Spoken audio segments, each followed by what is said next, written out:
ജാസ്മിന്റെ ഫാദറിനെ കൺഫഷൻ റൂമിലേക്ക് വിളിച്ചിരുത്തി ഒരു വാർണിംഗ് കൊടുത്തിരിക്കുകയാണ് ബിഗ് ബോസ്. മറ്റൊന്നിനുമല്ല, 2-3 ദിവസങ്ങൾക്ക് മുമ്പ് അപ്സരയെ ജാസ്മിൻ അടിച്ചു, അങ്ങനെ ജാസ്മിൻ പുറത്തുപോയി എന്നൊരു ഫേക്ക് ന്യൂസ് വന്നിരുന്നു.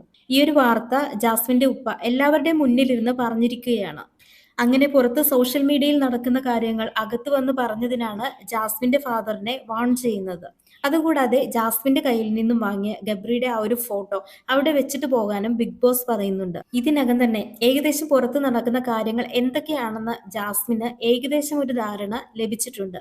വീട്ടുകാർ വന്നതോടുകൂടി ഗബ്രിയുടെ കാര്യത്തിലും ഒരു വ്യക്തത ജാസ്മിന് ലഭിച്ചിട്ടുണ്ടാകണം.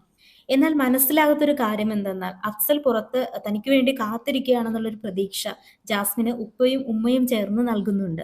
ഇങ്ങനെ തോന്നാൻ കാരണം അഫ്സൽ ജാസ്മിന് ബിഗ് ബോസ് ഹൗസിലേക്ക് ഒരു പാവക്കുട്ടിയെ കൊടുത്തുവിട്ടിരുന്നു. എന്നാൽ അത് ബിഗ് ബോസ് ഉപ്പയെ ഏൽപ്പിക്കുന്നു. ഉപ്പ അത് ജാസ്മിന് ഏൽപ്പിച്ച ശേഷം ഇത് ആര് തന്നതാണെന്ന് അറിയാമല്ലോ എന്ന് പറയുന്നുണ്ട്. അങ്ങനെ ഇത് അഫ്സൽ തന്നതാണെന്നുള്ള കാര്യം ജാസ്മിനോട് ഉപ്പ പറയുന്നുണ്ട്. ഇങ്ങനെ ഒരു റിലേഷൻഷിപ്പ് ബ്രേക്കപ്പ് ആയിട്ടും അത് തുറന്നു പറയാതെ ഇങ്ങനെ ഹൈഡ് ചെയ്ത് വെക്കുന്നതിന് ഒരുപാട് കാരണങ്ങൾ ചിലപ്പോൾ ഉണ്ടാകാം.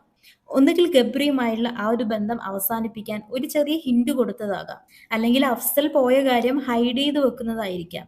എന്തായാലും ഒരുപാട് നാടകീയമായ കാര്യങ്ങളാണ് ബിഗ് ബോസ് ഹൗസിൽ ജാസ്മിന്റെ ഉപ്പ വന്നതിന് ശേഷം നടക്കുന്നത്.